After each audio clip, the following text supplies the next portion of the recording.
where you live in this, so we can get a sense of that, what your connection to PPS is, or connections, and then just one postal question about this process. I'm not necessarily going to answer questions that you raise now because we have a really tight agenda, but Adam and I, as the co-chairs, will keep them in mind and definitely figure out a way to address them in whether it's at our next meeting or before. So I'll get started. I'm Emily Figdor. I'm the District 2 representative on the school board and the current school board chair. My pronouns are she, her, hers. I live in the West End, right near Reiki School. In addition to being on the board, I have 2 kids in Portland Public Schools, a 6th grader at King and a 10th grader at Deering. And then one hope or question about this process. I think I'm just really hopeful overall. I love the idea of having not just board members, but the all of you working with us on this process. And there's been times when I've worked on committees as a board member with a real robust engagement of the community, and that was mostly around developing our discrimination and sexual harassment policy, just during as before COVID, and then finalizing it during the pandemic. And that was just an awesome process. This clearly has a bigger purpose. So I'm really looking forward to just working with all of you. Joseph, you want to go next? Sure. I'm Joseph. I was on the school board a couple years ago. Currently a student at USM. I'm looking to learn kind of the process. Recording in progress. The board picks their superintendent. Hi, everyone. My name is Betsy Paskimeshi, and I actually live in Kennebunk, but I work for Portland Public Schools. I work with the multilingual department, and I work with the Spanish speakers in our district. I think I'm in the same position as you. I'm excited. I'm sad that Javier is moving on, but I'm also excited to be a part of this process. Hello. Hi, everybody. My name is Nyla Filiu, and I am an at-large board member here. I'm also a Portland Public Schools alum. And I am most excited to just, learn from this experience and see how we all collaborate in picking somebody and the different things we all bring to the table. I'm excited to see that. Yeah, it should be a good experience from the board side, hopefully. I'm Adam Burke. I'm District 3 rep and currently the vice chair of the school board. And I live in Nason's Corner, who's they, them. I have 2 kids at Row, and I'm excited for a good process. I can get excited about change. I can also get nostalgic, but I'm looking forward to leaning into the change here and looking forward to going through the process with y'all, and hopefully coming out with a great outcome and next superintendent to take us forward. Matthew Winch, I'm a parent of 3 children, 2 of which are in Portland Public Schools, a 4th grader at Lyseth Elementary and a junior at Portland High School. What I hope to get out of this process is obviously what everyone is looking for, a strong successor to Javier, who's I think built a pretty good legacy for himself in the work that he's done and everything that he's worked through, and especially through COVID.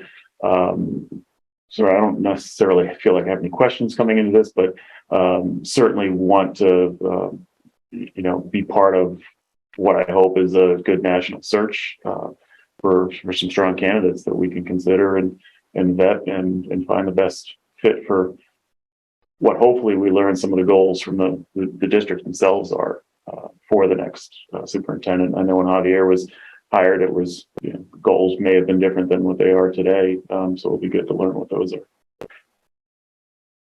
My name is Campbell Badger, and I'm an attorney from the law firm of Drummond & Woodson, and we help Portland Public Schools in any way in which we can and asked to. So I'm here just to give a workshop about the legal parameters of the search committee. I was just sitting here thinking about, I think I've seen 7 superintendents, through my time here. Wow.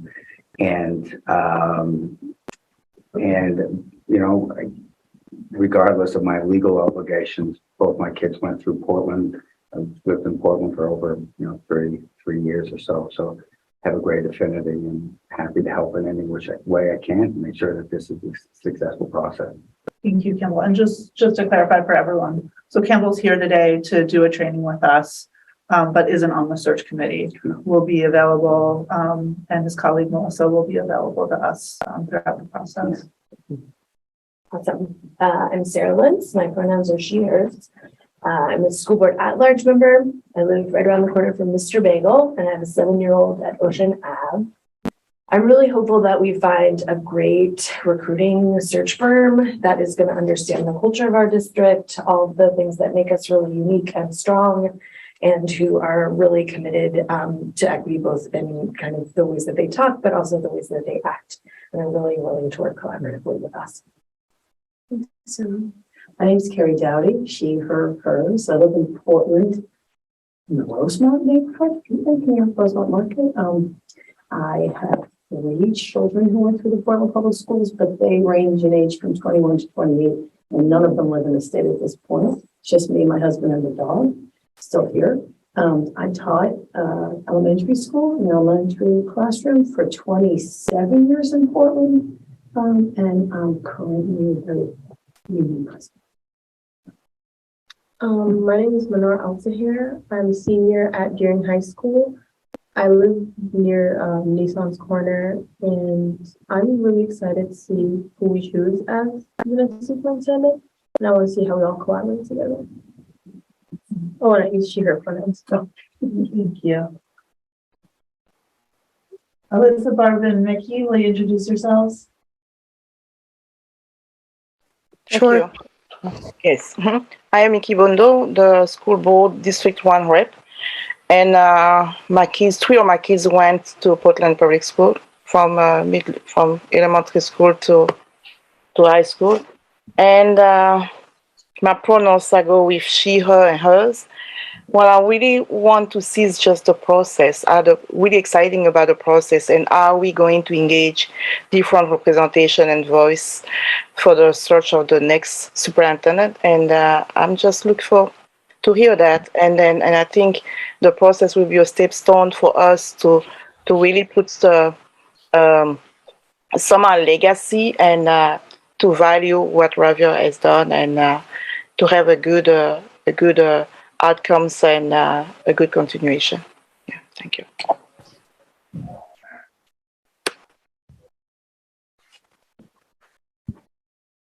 Barb?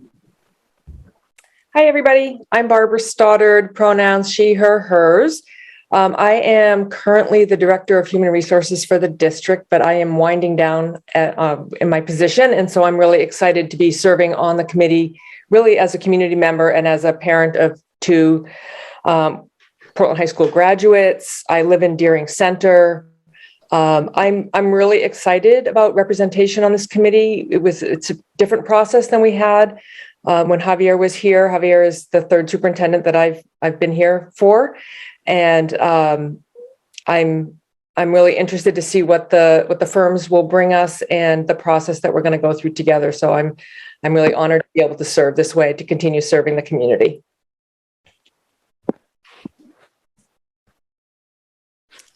Hey everyone, I'm Melissa Burke. I am the Director of Pre-Kindergarten Education for Portland Public Schools. I'm also a parent in Portland. I have 2 seniors at Deering High School and a kindergartner at Peaks. I'm similarly really excited to learn from this process and to learn more about the community's interest in this process, and hope for the same outcome, which would be a great superintendent who can keep strong the things that Javier has worked so hard to achieve, and continue to help us move progress forward. Excellent. Thank you so much, everyone. So I wanted to, our work tonight is First, I wanted to just set the table a little bit, to talk about kind of the scope of our work.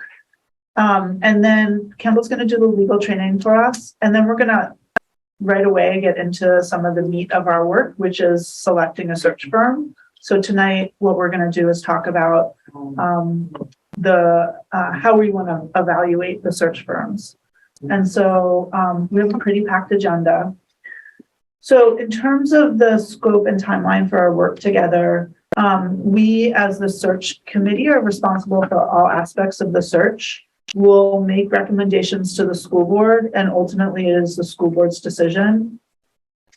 The goal is to hire a new superintendent by May 15th of 2023.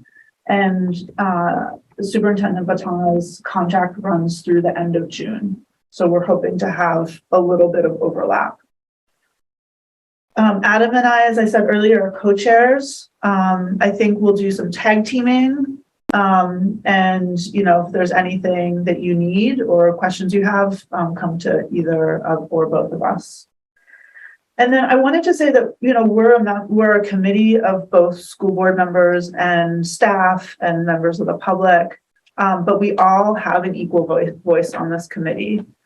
So I just want to make sure that is the expectation. Like we're all working on this together on equal footing.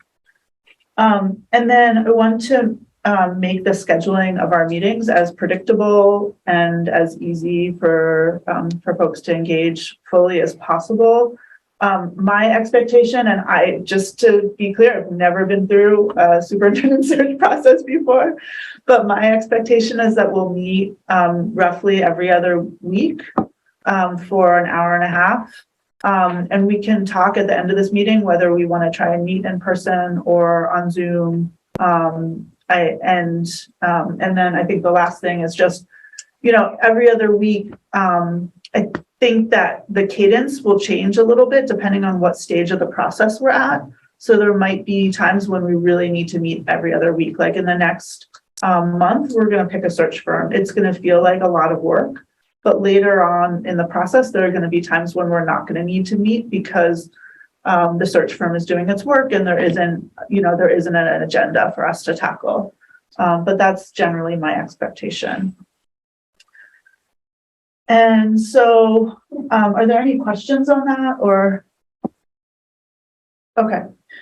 So Campbell, I think the floor is yours. Sure. And so you have a big agenda, so I'll try to be thorough, but timely. So I have some handout or a handout, so I'll just distribute that.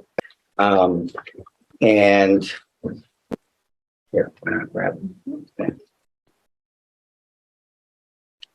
So I just sort of please ask questions, any questions as we go along. I want to make sure that I answer any questions that you have. My first observation though is it's later than you think it is in terms of searching. I just, I've watched other school districts. This is a very long, intense process, and there's a lot of sort of details that you have to follow, and all of that takes time. Just collecting the information, getting the committees together, and things like that. So I just throw that out there as a not a word of caution, but just a word of note. So you're here, part of the advisory committee is part of, it's a board policy that the advisory committee can convene. Just want you to know that this is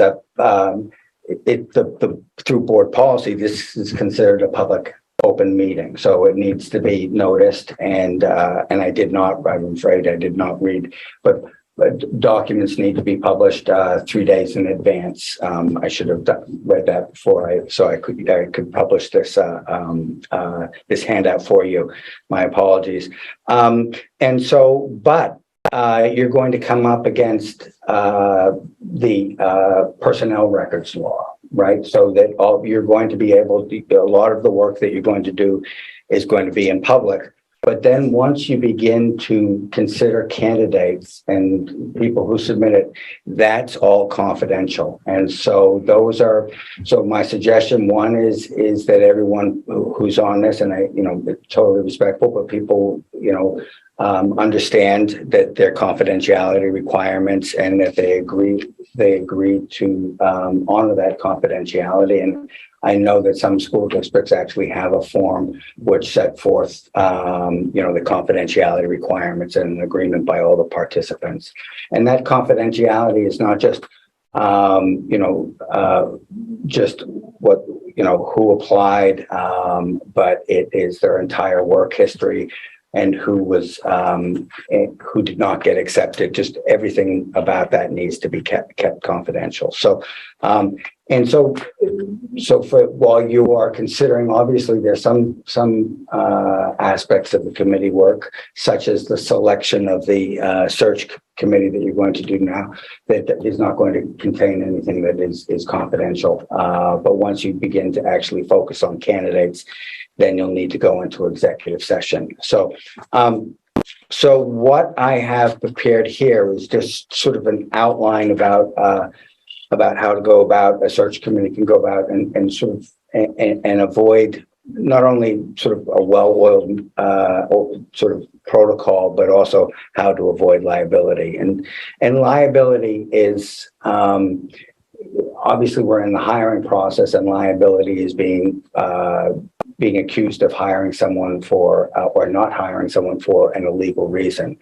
And in the employment litigation field, it's much more difficult to defend a failure to hire than a sort of I didn't hire Campbell Badger, as opposed to I took an adverse employment action against Campbell Badger because I have a history of an employee's a history of their employment, and that's something I can rely upon.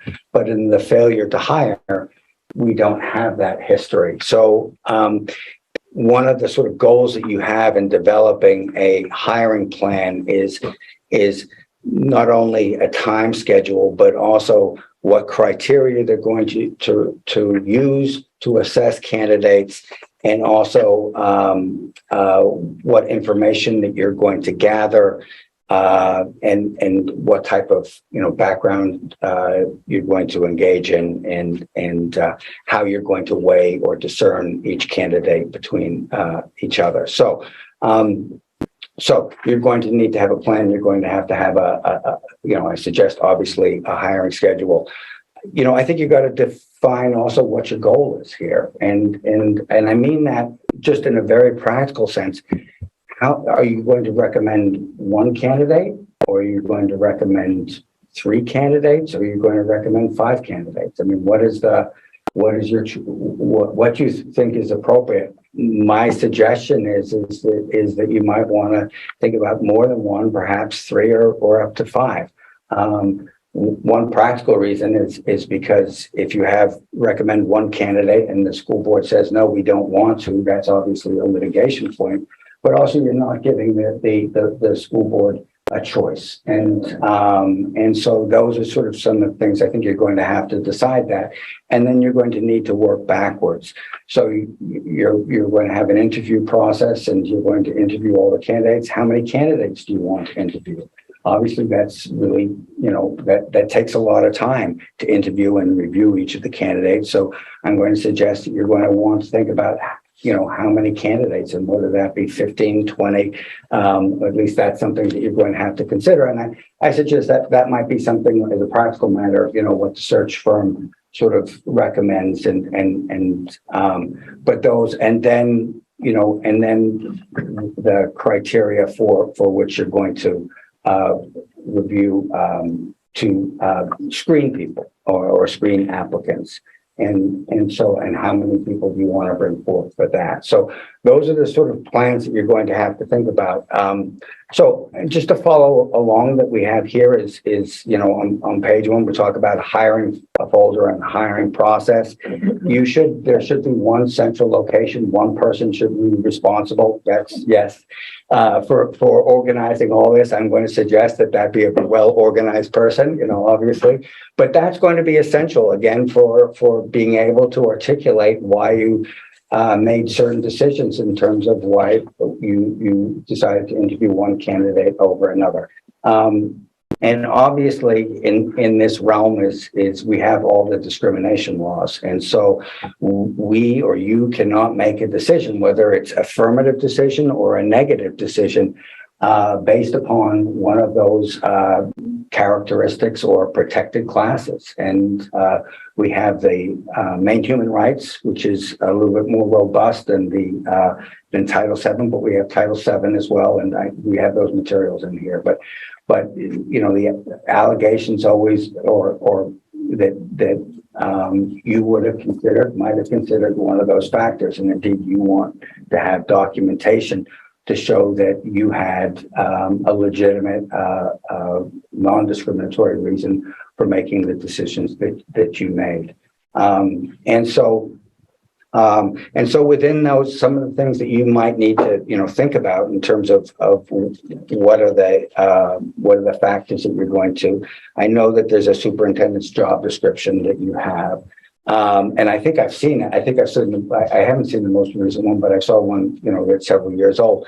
But I know that your desires for the superintendent have changed. Portland has evolved greatly, but that is one of the sort of criteria they're going to use for assessing candidates. And let me just go back. So you're thinking about, you're going to look at companies that are search companies, and I saw the RFP and they're going to be responsible for advertising. But I'm going to suggest to you that don't take a back seat on that. The advertising is your opportunity to define who you are. And so, be very active in that. Don't let that up. I mean, they're going to be well trained in the laws, what you can ask and what you can't ask. We have a form here that the Maine Human Rights provides about impermissible questions, impermissible criteria that you can have in advertising. But I should imagine that any national search firm is going to be familiar with that. So, that's what you're paying them for. But the advertising, who you advertise, what the scope of the advertising is, and the geographical scope and the background, I think that's where you're going to influence, and you should have an active and I'm sure that everyone around here knows to be sort of to be active in that. So on the, there we go. On the recruiting and advertising, be a participant. And then in the application form, you should have one central application form, questions that you cannot ask. Some of them are pretty surprising. So, be careful about what you ask. I should imagine that, again, that the search firm is going to help you in creating one, but the application form is also your opportunity to receive information. And, and I obviously, as a resident of Portland, I'm pretty aware of the important things that are for the school board and for the community. And so you need to think about that really, what are those criteria that are, or qualities that you think that are important in a superintendent, or qualities that you think that are really important for a school district? And then can they be articulated? We all have these gut feelings, and I'm not, I know that you're going to do something, but people have sort of the je ne sais quoi quality, but they can be articulated. They can be, and this is your opportunity to try to be able to articulate that. And then once you're able to articulate it, how can you measure it? How can I tell between Carrie and me what our experiences are? And then, how can we elicit that information from the application form? you're going to want to have reference checks. And I'm going to suggest that that's going to be a job. I'm looking at Barb now up there in France. But that's the reference checks. You're going to want to have one central person, obviously, who's been trained in the discrimination laws, but that are going to do the background checks. They're really very, very important, especially when you're going to be doing searches. And I assume this is the case, at least I looked at it. You're looking for internal candidates, you're looking for candidates from Maine, but you're also looking for candidates, I'm going to say, from away. And I can't tell you, just in terms of our representation of school districts, how many times we've had people come from another community, in several other states away, and all of a sudden we find out that they left the district because of certain political problems that they had, which in and of themselves sort of tell you something about the candidate and how they can, what their communication skills are, how they can handle pressure and things like that. So I think that the reference checks are really important. But again, it should be done by one person to make sure that it's uniform and consistent. Uniformity and consistency is going to be key to this. Criminal background checks. Now, in Maine, in order to work in the school system, the Department of Education does a criminal background check. But I'm not sure, you might want to also think about doing one yourself, because not all crimes or convictions would qualify an applicant from receiving a superintendent or an administrative certificate. But those are things that also may have bearing upon the individual. And while there is a law in Maine under a recent law under the Maine Human Rights that certain companies or industries are not allowed to do criminal background checks, you are in the school district because it's germane to the educational environment. Social media and internet screening, that's very, very dangerous. Okay, I'm going to suggest that you're going to want to do that. I mean, it's important to know what's out there. But I'm going to suggest that you're going to want one person to be doing that, and individuals, and it's really tough not to, but I mean, for individuals on a committee, search committee, just to stick in their name, Campbell Badger, and all of a sudden see how that screen populates. Oh my Lord. But I think that that's something that it's important, but one person do it, and after you've been through the process and then see if there's anything out there, that person, and there's lots of things. And the reason why you shouldn't do it, one is because there's laws about, that you cannot ask individuals to give their own social media accounts. That's you're not allowed to do that. But also that you can gain information which is otherwise you shouldn't know about, such as race, religion, ethnicity. Those are all things that you shouldn't. Those are criteria that you're not to consider. You're not supposed to consider. And obviously that leads to you, allegations or at least suggestions that you did consider those. It also is, it's how uniform are your searches. So the idea is, I think I should impress on you that as individuals, you should not engage in that. But collectively you can. And when I say collectively, perhaps then identify someone who might want to do a search. And because if it's one person, then that, or you can impress that person is doing consistently and use the same search engines and whatnot. And then attached there is just sort of some of the ins and outs in Appendix B of the memorandum that we provided to Maine School Management Association. So credit checks, I'm not sure if you want to do credit checks, but there's rules applying for credit checks. Notice to the applicant if you're going to make an adverse employment decision, you have to give that applicant advance notice so that they can have an opportunity to cure any false reporting that may be contained in the credit reporting agency. So interviews. So, this is both, screening and interviews. I would, this is very, very important. And so I think it's, I heard everyone is interested in finding out, what the process is going to be.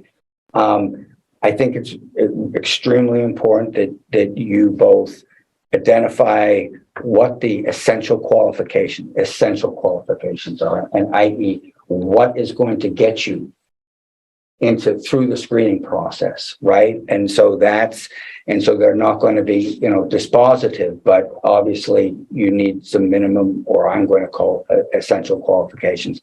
And also just think about, of those essential qualifications, do you really need them, or are there other alternative ways of measuring that? Sometimes we have qualifications which are false barriers to entry, and other alternative sources that might be allowed, a more diverse candidate pool. And I think that you need to sort of really question those essential. But then the questions that you're going to ask, what are the qualifications? I mean, this is your opportunity to define your vision and influence. And so I would suggest that, there be a discussion about what that vision is, what you're looking for in a superintendent, what you can articulate as qualities, and indeed, can they be quantified? And then you're going to, you're going to want to ask, I suggest that you're going to want to write out those questions. And I'm not suggesting that they be rote questions, but I think everyone should have the opportunity. It shouldn't be stiff. And this is an aside, but, and I know this would be true for you, but also this is your opportunity to sell Portland, right? And so, you should, I talked to a candidate from another school, a teacher who interviewed for an administrative position. It's a principal position. And they complained about the process. They went to meet everyone, and everyone was so cold, and not a smile, not a welcoming. And, I do interviewing for our firm and for new attorneys. And, there's a point in the interview process where you're gaining information from them, but all of a sudden there's a change, like, whoa, I really like this candidate. And you then begin to start sort of selling. And I'm not suggesting that, I am suggesting, what I am suggesting is you are presenting Portland as well. You are the first sort of impression that they have. And so, you obviously want to see will be professional, but organized, on time, ask the same questions, but be friendly. This is a great school district. This is a great city. That's not legal advice, but that's my own personal opinion. So, in that process, but also, if you are going to have, the same questions, then how are you going to discern the answers? How are you going to rate individuals? I'm also going to suggest that, you might want to ask questions which forces the candidate to demonstrate experiences that they have had. How have you dealt with, breaking down barriers towards education within the schools? Give me specific examples of that. How have you dealt with the teachers union? And give me examples of difficult situations that you dealt with and resolved it without destroying the relationship, which was an important characteristic. So think about those and actually, and even ask them, you might want to give a scenario. How would you deal with this? How would you deal with, with a parent who had X, Y, and D? See, so that you have a better sense, and that they sort of can think on their feet, but also make a judgment as to whether they're talking from a place of experience or not. And then I talked about confidentiality already, and it's actually Title 20A, 61001. And that sort of deals with both employees, but also with applicants. And so,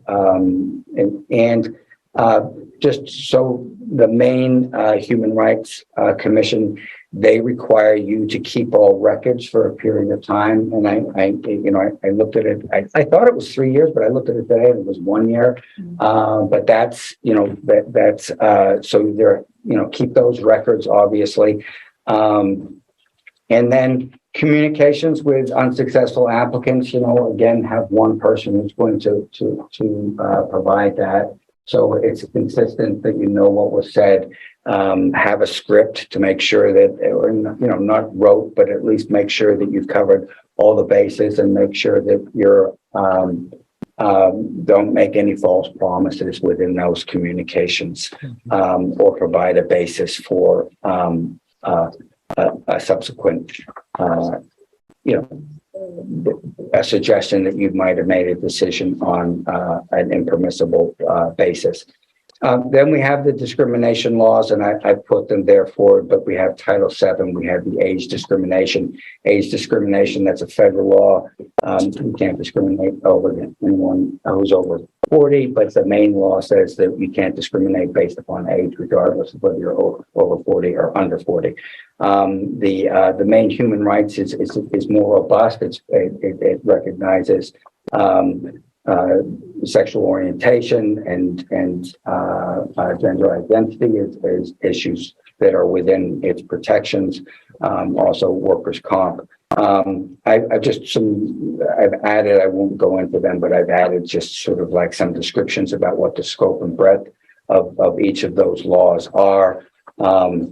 And then, pre-employment, sort of disability related questions. I can't imagine that you're going to engage in any of those, but you cannot ask any question that might elicit a disability related answer. But you can't ask those questions after you've made a conditional offer of employment. So there's specific rules under the ADA as to when you can ask. But if you are going to ask, I suggest that you speak with Barbara's going to be on the committee. She's well versed in that. But if you also have any questions, just ask me or Melissa.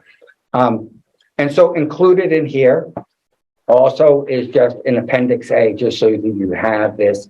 This is from the Maine Human Rights Commission, and it's just pre-employment inquiry, what you can and cannot ask. So when you do develop your questions, make sure I look through it. That also your application form, make sure that they don't. And I would suggest supplying this also to any search company so that they're familiar, because there are uniquenesses under Maine law that is not true under federal law, perhaps under some other state laws. Then I just have an Appendix B, just a memo that we provided for Maine School Management about internet searches and some of the pitfalls, but also recognizing that it is a useful tool and it is something that you probably want to employ. But what are some of the safeguards that you might want to do to avoid any unfortunate mishaps? And then you, of course, on page 16 is your non-discrimination affirmative action policy, and that obviously applies. And then I've included both your policies on this committee, and probably, and more importantly, just because there are certain requirements that the board has required of you, designated you, that you are open to the public, and so therefore, there's certain requirements under the Freedom of Access Act. Again, remember that Freedom of Access Act, though, is limited if there is a specific law which makes the information that you're considering confidential, and indeed, because we're thinking of applicants, it will be confidential. So in those instances, you're going to notice a meeting, and then you're going to go into executive session to discuss that. And then, obviously, think very, very hard about how you're going to disseminate information amongst yourselves on the computer, and just think about how easy that it is to disclose that information, have your sometimes unintentional disclosure because it's all computerized. And so think about some of the safeguards you might want. And then, and I think that's it. And if you have any questions, that was very fast. So that was a lot. And I That just was want a to say that Campbell and his colleague Melissa will be available to us throughout the process. So I think Campbell can definitely take questions now, but don't be intimidated that was like at each step, we're gonna all talk about and just ensure that we're on, that we're not fully knowledgeable about, any legal requirements and that we need to be paying attention to. So it was a lot. It was, and I didn't mean to scare him. No. The most important thing is be very deliberate, be consistent, and be uniform. Yeah. And be aware of the discrimination laws and the basis by which you can make decisions. But then think about what your goals are and see whether you can articulate those goals. And I think the challenge is always we think about qualifications or the things, attributes that we want, and then how can we articulate them objectively? And that's and if you're successful in that, because then you're going to be successful in defining what your vision is of the school and what the leader is of your school. And I'm also we're available if you have questions. We're more than happy to review them should you want that, or the vetting that you would like to do. So we're always available for that in any which way. So, but I also just wish you great luck. I think it's a really exciting process, and I think you can really deliver. We are just based on the last two searches we've done in Portland. We're actually ahead of schedule. Oh, I'm sorry. We're just fine. I mean, we're in good shape, and I think we have everything we need to be successful. So I just want everyone to feel like we got this. I didn't mean to suggest otherwise. I'm just saying. And I do like the core of our work is going to be a very deliberative process. So for lots of reasons, including ensuring that we're abiding by all the legal requirements. So are there questions? Any questions for Campbell? Can you clarify for me? I'm sorry. So if someone wants to come into a meeting, they can come in as long as we're not discussing like an individual candidate. Yeah, so this is what I'm going to suggest. Yeah, is that I think that you will go into executive session. So here you're in open session. Okay. And then if you want to discuss, review candidates, not talking about when you're here talking about the criteria that you're going to look for, that's the public's business, when you have that discussion. But when you're going to apply that criteria to, you've got, Campbell Badger's application and you distribute it and you review it, then that is, and so, you might want to do is just sort of make sure that most of those meetings, I should think all the meetings that you're going to be reviewing and discussing and considering candidates is going to be an executive session. Okay. Yeah. Just briefly, Bill Nimitz comes out of retirement and asks one of us a question. Are we directing him to the co-chairs or to the attorney? I would say to co-chairs. Yeah, I would say don't talk to media. Just come to me and Adam, and we'll figure out how to handle any questions that are asked. Sometimes, it would be down the road, but sometimes if the media is really trying to get information, they will call every single one of us. So the best way is just to be straightforward with whoever's calling and just tell them to call one of us, call Adam or myself.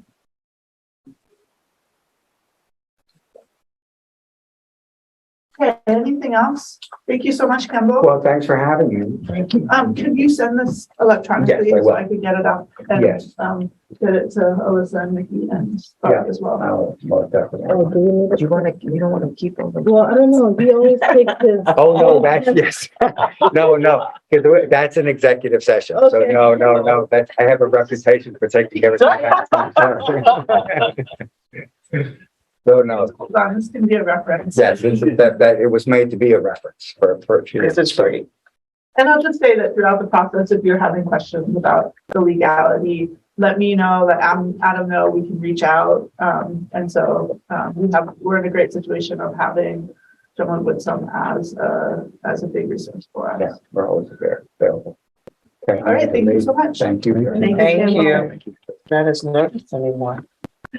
That really helped. What that? That whole explanation really helped me a lot because I was really worried about it, but now I'm like, oh, we got this. Great job, Candy. Thanks. Thank you. Thanks for I having me. wrote notes right into this, so that. Yes, so did I.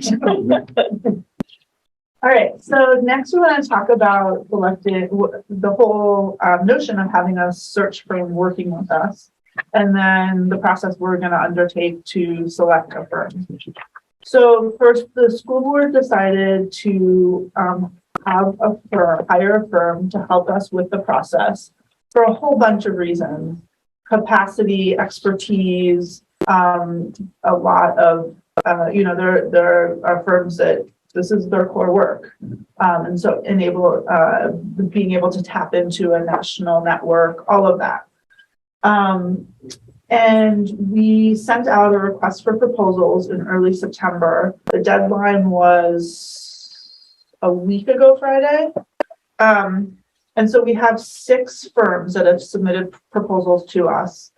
And in the next month, we'll evaluate those proposals together, conduct interviews likely with the firms that we're most interested in, and then make a recommendation to the school board about the firms that we think are best for us to work with.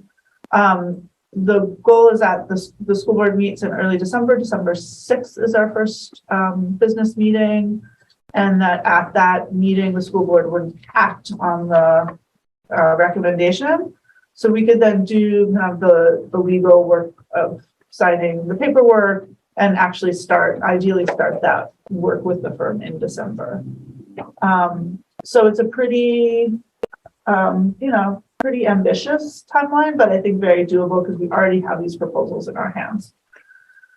So the school board articulated some of our priorities for the search firm we work with. And so, Adam, I don't know if you could share the slide up there. I have, so this is one slide from a workshop that we did in early September that talks about priorities for the firm. So I just wanted to, in front of just sharing this so that we're all on the same, coming to this with the same understanding. And so, so we said we wanted to prioritize firms with a proven track record working with school districts with diverse populations and anti-racist commitments. And so both that they have access to BIPOC and anti-racist candidate pool, and then also a clear understanding of the district's current and future work centered on equity. So that was one priority. Other priority is that we have a real commitment to cultivate the local candidate pool. So I just want to say that these firms, and I think that others have more expertise in this than I do, certainly Barb, but I think also Sarah and others. But my understanding is these firms have pools of professionals that they work with, and their goal is to place their own people in, to get their own people hired get their own people hired. So we want to, we know that we have internal candidates. We have current Portland Public School staff who are part of, making our district what it is now and could be great assets as the next superintendent. And we want to ensure that we're considering those candidates too. So it's not just the hiring committees, not just the hiring committee, pool, but also that we're considering local candidates who have a demonstrated, commitment and body of work here in Portland. So that was what the school board defined. And then the other place where we already kind of articulated quite a lot. So again, just to ensure we're all on the same page, is in our RFP, so our request for proposals. And I'm going to send these around as well. This is a longer document that you're going to need to read because there's a bunch of detail that we set out in terms of what we want from a search committee. Sorry, a search firm, excuse me. So this document went through the school board, was unanimously approved by the school board. So it's an important foundational document to then make when we get into our evaluation. And to Alyssa, and mostly to Alyssa, these documents, and I'm so sorry I didn't say this earlier, but these documents are all on board docs. And Alyssa, I don't know if you've used board docs before, but if we have time, I'm hoping we can quickly look at it. But I can also help anyone get up on board docs. It's just, you just go through the public portal. And the documents that we've handed out today, not yet Campbell's, but will all be posted there. Okay, so then any questions on that? And then I have one. I'm sorry I don't usually have this much paper, but in fact, I can't remember a meeting of paper anymore. But I wanted the Superintendent Batana created this summary of our most recent researches for the board. And I'm handing it out just so you can get a sense of what the search process has looked like before. I'll just say that this process is very different because in the last couple of processes, we didn't have a role for the public. So it's different, but it just can help orient you to what we've done in the past. Not to say that, clearly we're not doing necessarily the same things, but it gives you a sense of what we've done in the past. Okay, so with that, unless there are questions, we wanted to get into, so we have these 6 proposals, and Adam and Sarah and I started to work on a rubric for evaluating the proposals. So what I'm hoping to spend kind of the rest of our meeting doing is looking at this rubric and seeing if it's right. Clearly, a lot of us are just coming to this meeting for the first time, but we want to discuss this, make any changes, additions, and agree on essentially the criteria we're going to use to evaluate the 6 proposals we have from different search firms. So, awesome, Adam. So Adam's putting it up. Try. Give folks a chance to read it. And then once you've read it, I really just hope to have a conversation about if you think this, if it rings true to you, if you think that we should make big changes, small changes. It's really ours to make what we want it. And I would just add that, a rubric is a tool to ensure an equitable search. So it takes out, what Kimball was saying, it kind of removes that, gut feeling thing that he was talking about, and really makes us try to push ourselves to define what we're looking for and what we're seeing. So you can keep that in mind when you're looking at it. I think we'll have lots of rubrics. Yeah. Go first.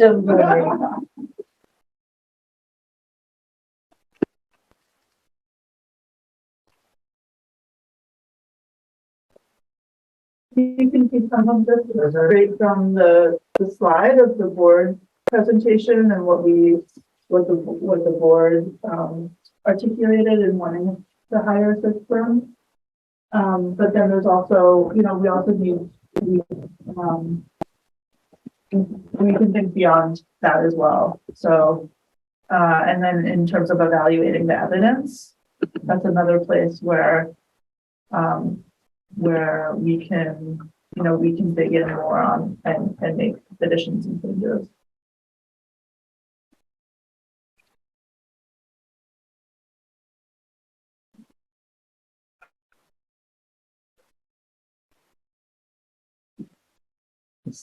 The only question I have reading through it is the applicant having a clear understanding of board's desire to cultivate candidates within PPS, because I wasn't part of any meetings where that was discussed, so I'm going to have a weaker knowledge of that, but it also sort of gets to a question I'm going to ask at some point in time, which is, do you have a job description for the position of superintendent? So that because it's helpful to know what the criteria you're setting for internal candidates, as well as ultimately what the job description is for the position of superintendent of Portland Public Schools. Yeah, and part of the RFP you'll see is actually going through a process of updating, and not just the search committee, but going through a process of updating the job description. So that's core work that we'll do. Yeah. Okay.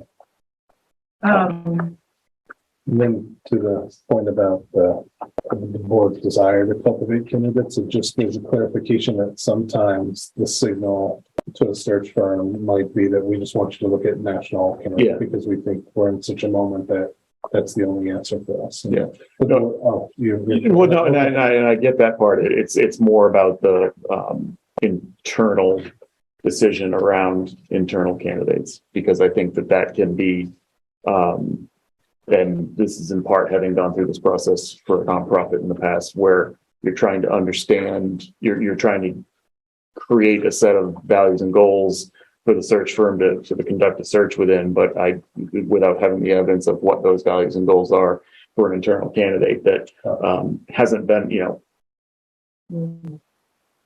hasn't been a superintendent in the past, but you think, could be a valued candidate, what is the criteria and the structure that you're setting forth in the search firm for, those decisions? Because if we say we only want candidates that have a proven track record as a superintendent, then how many of our internal candidates is that going to automatically eliminate? And are they not doing their job because they don't bring forward internal candidates, but our criteria is built in a way that can't bring forward internal candidates? Right. And that's part of what Campbell was addressing. What are those essential qualifications and what are they really? And that makes sure that we don't have any false fences. Right.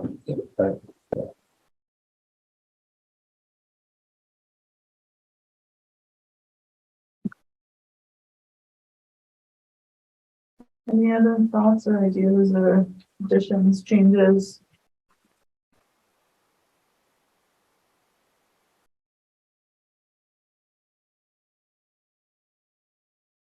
Barb is someone who spends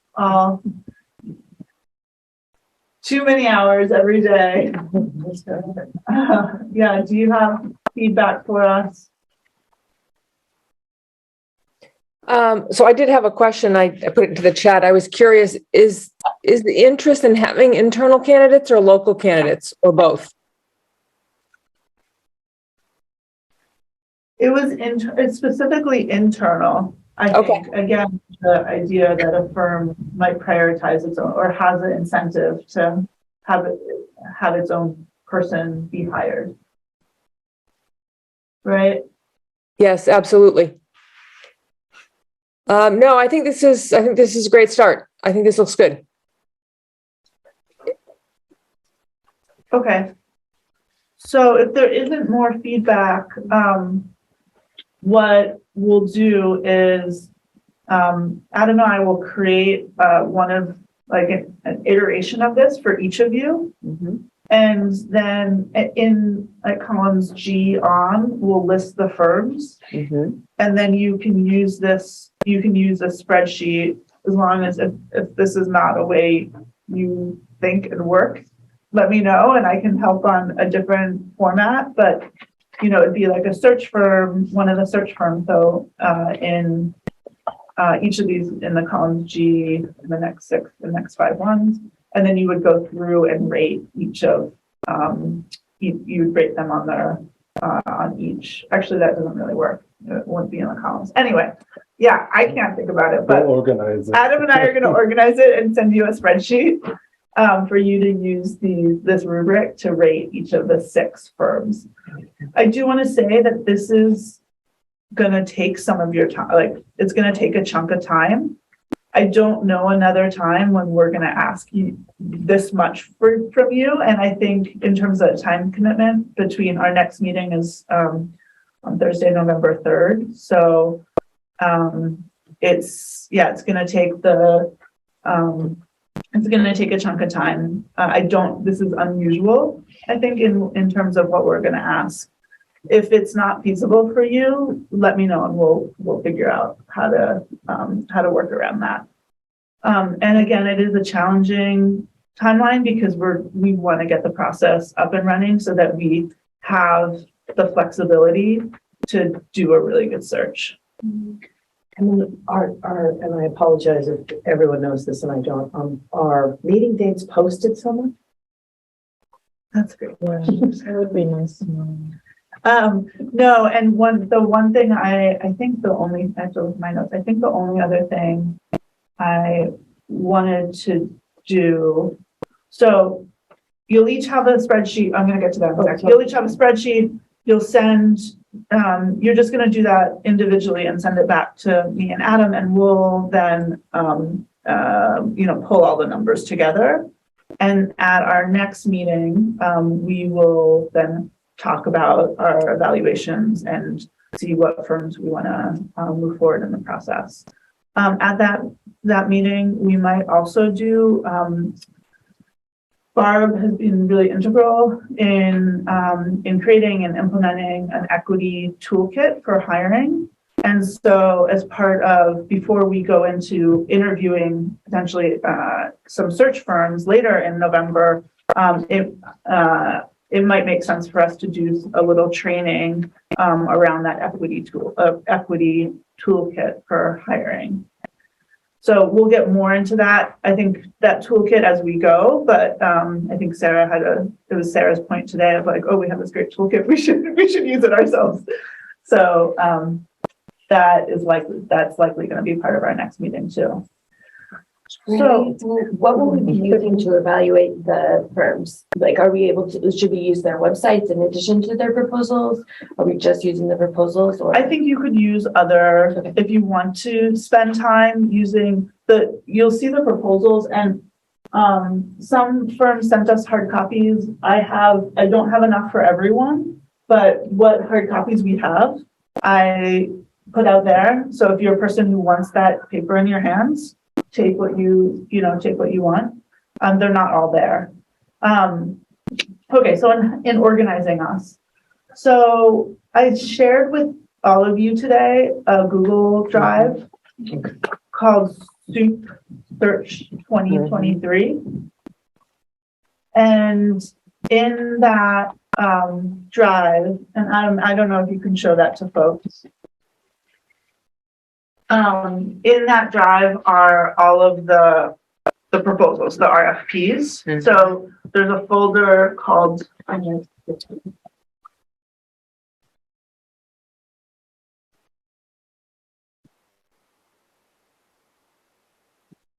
okay. So that's the folder. They don't see it yet on Zoom. It's all right.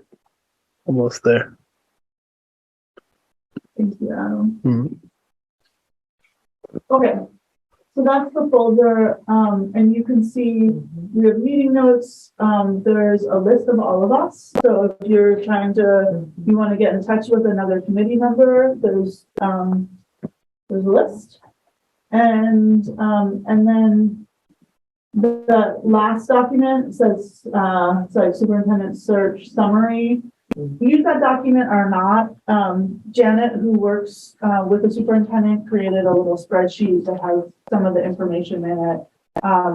it might be helpful to some, it might not be helpful to others. So if it's helpful to you, go ahead and use it. But the folder with all the RFPs is the search firm, and then you'll see them. See, you know, I'm gonna keep looking in my head. Okay. I sent it this afternoon, and I can, after the meeting, we can look for it together. Okay, perfect. And I can also send everyone the link too, if that's helpful. If we have additional questions, on top of the proposal, could we ask them?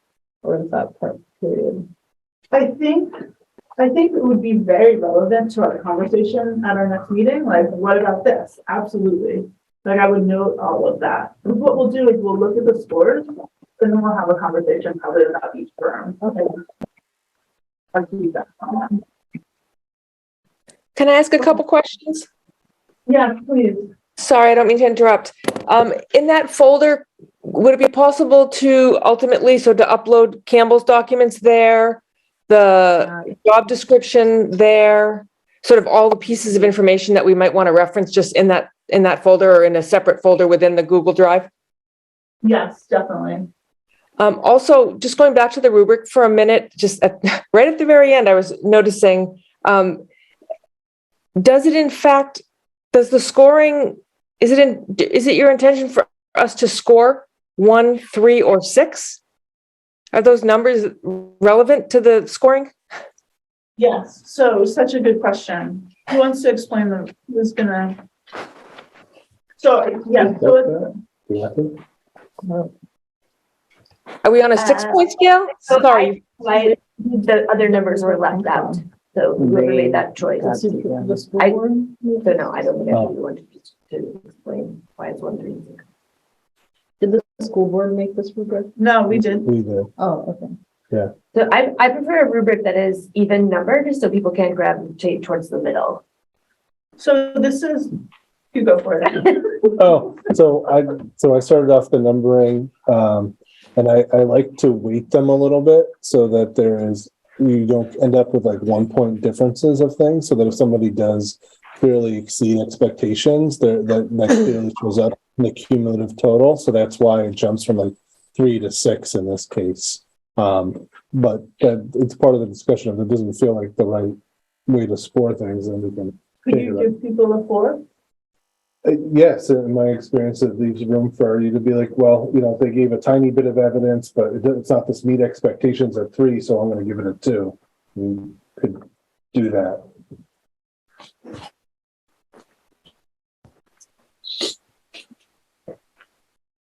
I think that 3 to 6 is going to be challenging, but it's a little early to talk about it. But I think, having the 3 be the center and having something in between each, which I think the 2 and the 4 represent gives you the flexibility. And I'm a person that also gives half scores all the time, so I will further complicate it. But I think differentiating between the 4 and the 5, I don't know. To me, that sounds like it could be a challenge.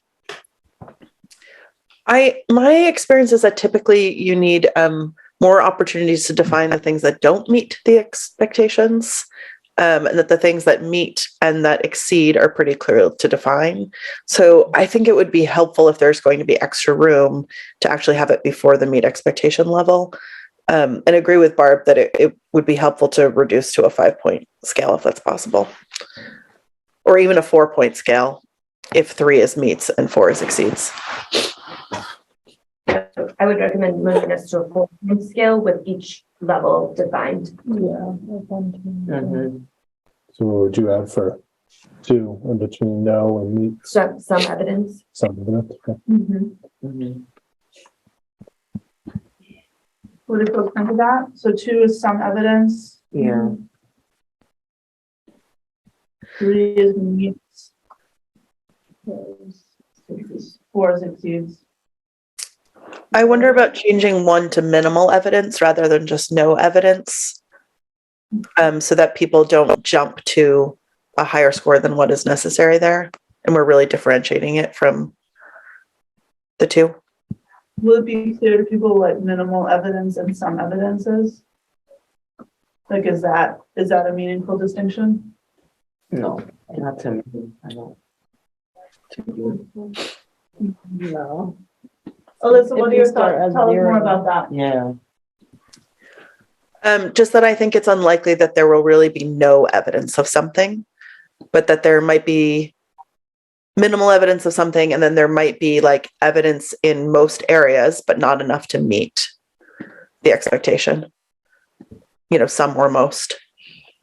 Let's say that you just like for what she said, evidence in most areas, but not enough to critique the criteria. Mhm. So I think Or it's like, partial.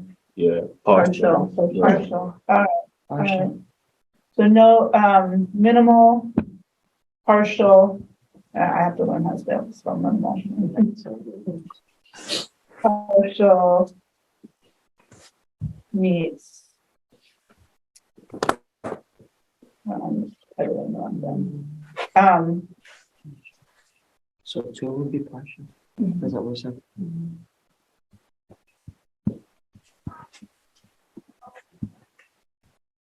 Okay.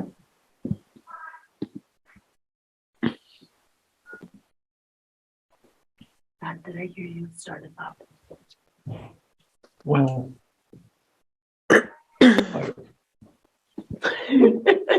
No pressure to share it, but just to make states word if it needed to be shared. no, I think ultimately getting there, I was part of the assistant superintendent's, assistant principal search at Lyman Moore a year and a half ago. And one of the things that I was critical of the principal about was he didn't explain the scoring until after we all scored things. And so I was scoring things at a level where he says, well, at Lyman Moore, that doesn't meet expectations. And I said, well, so I think as long as we all agree on it, I'm fine with it. Where I'm still struggling is I would hope not having read these, that that these firms would provide zero evidence of something, but do we still have some room to put a zero in?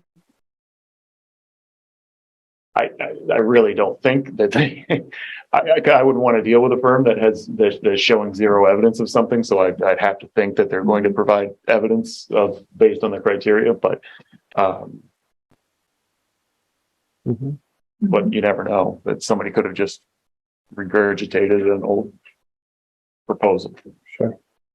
So you're saying we should have a 0 through 4 scale, then we all understand that a 0 is an option, meaning there is definitely no evidence, minimal, partial. It would be helpful. Yeah.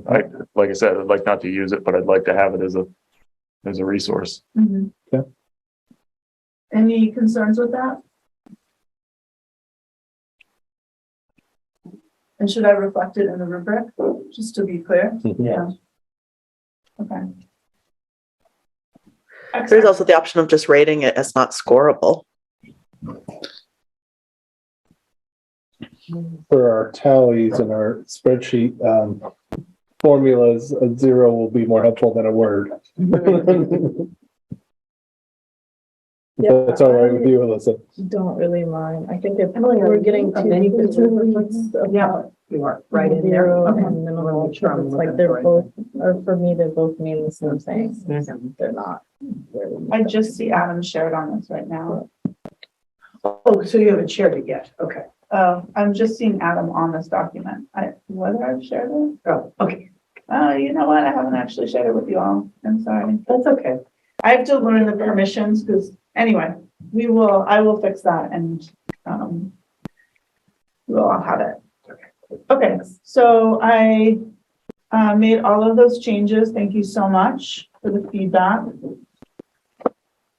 So we talked about the Google Drive. Other thing I wanted to talk about, and I'm just cognizant of time. We have 5 minutes left. I want to make sure we wrap up on time. But Adam, I'm wondering if you can go to Board Docs.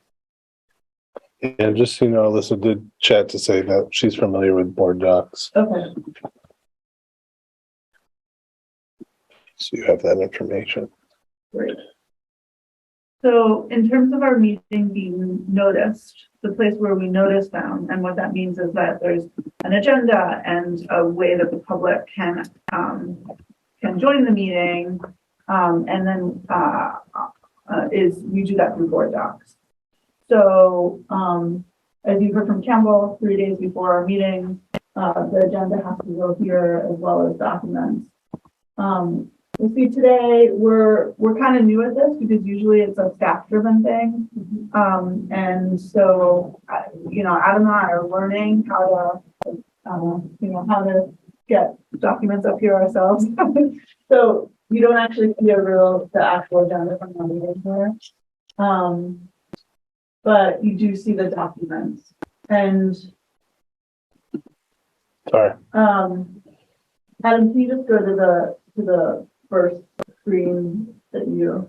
Oh, no, this isn't what you wanted. You want me to go back? Yeah.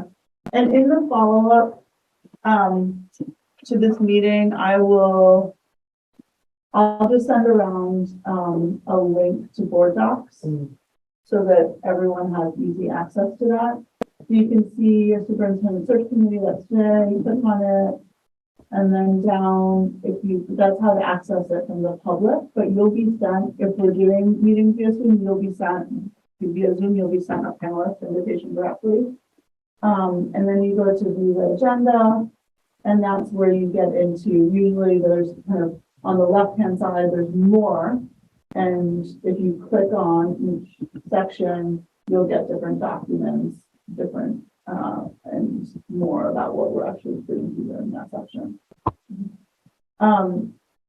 If you get stuck using Word docs, just let me know, and I'm very, very happy to navigate to it. Are you still gonna upload the Gmail? The Google Docs, yeah. Here, that's a good question. I don't think so, because some of that information eventually is going to be information that we can't share with the public. So the only people who have access to that Google Drive is us. Okay. But I'll make sure that it's listed in both places so the public, everything the public can have, they do have. Okay, so the last thing was to talk about, so our next meeting is Thursday, November 3rd at 6 p.m., 6 to 7:30. And I wanted to just see if people want to meet in person or via Zoom or do a hybrid. I think if we're in person, the goal would be for most people to meet in person so that we actually have some kind of, some kind of actual, number here. But I'm open to what is most feasible and how people want to work. So what are the thoughts on how we meet? I'm good with that, with whatever. So. Hi, the person. Just don't like it on my house.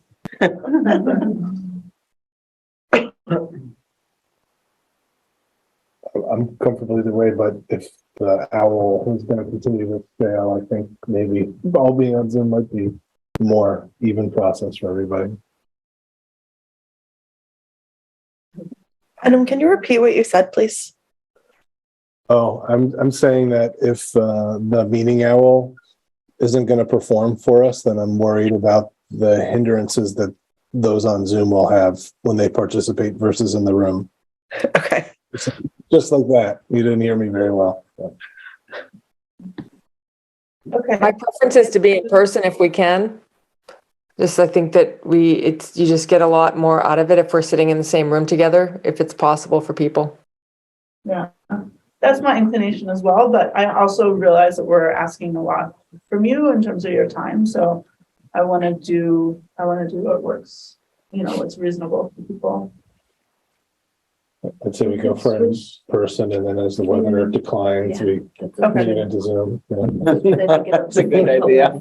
Yeah, better. And we will always have the Zoom option. So if that's how you need to join us, join via Zoom. Okay, so then any questions in terms of our next meeting? We're gonna review our evaluations of the 6 proposals, have a conversation and figure out which firms we want to move forward. We don't have a meeting after that scheduled yet. And I guess I'm a little bit, I'm not sure exactly how to schedule that meeting, to just be frank with you, because I think it will involve interviewing some firms. And so, I don't know if you all have recommendations, we could try to, set aside, to set aside a few, either one block of time or a couple of blocks of time so that we could, have time to both do interviews and then also make a decision. So any thoughts on, and I know we're starting to enter a really busy time of the year, I mean, with holidays and all of that. So it's probably better to get dates on the calendar. Emily, I wonder if it's possible to set aside the interview times now and just inform all the firms that those are the times that we'll be looking towards as we decide who to invite to that process. Yeah. I'm more wondering on how we'll all be interviewing. Like, would be split? Like, half of us take 3, half of us take 3? Okay. No, we would All do. could just like Campbell was saying, we want to be in the all of the conversations so we have the information. And we're using the same criteria and thought process and all of that. I mean, my sense is we'll probably want to interview a couple of, like 2 firms. And so we could try and set aside like a 3-hour chunk of time in the middle of November, one night, and try and just power through the interviews and then decision. I would prefer that because I think when you're coming right out of a time of evaluating a firm, you're gonna have it's freshest. I don't know that Consistent, right? and consistent. Yeah. Barb, does that make sense from your standpoint? Yeah, I think it does. I mean, we're going to be so close to it for a brief period of time. And so when it's still pretty fresh, it probably makes sense to just get through that period. I think I don't actually have a vision. I didn't participate, obviously, at this level the last time around to know how much time those interviews take and how many you can digest in a sitting. So I think that would be my only question about that. Okay, well, let's aim for doing, Janet, who works with the superintendent, will send you another doodle poll. Let's aim for a 3-hour chunk one evening, and we'll do as much as we can. And if it ends up that we're not, that we need more time, we can then, we'll know on November. I think we'll have a good sense of it on November 3rd. And if we have to, we can add additional time. Does that sound good? Okay. It is 7:34. I want to let all of you go. Thank you so much. Again, especially as you're getting into Google Drive and Board Docs, just if you're getting stuck, please let me know. I want to help. And thank you everyone for being here tonight, and really look forward to our next meeting and talking about these firms. I did get the email. Thank you. You did.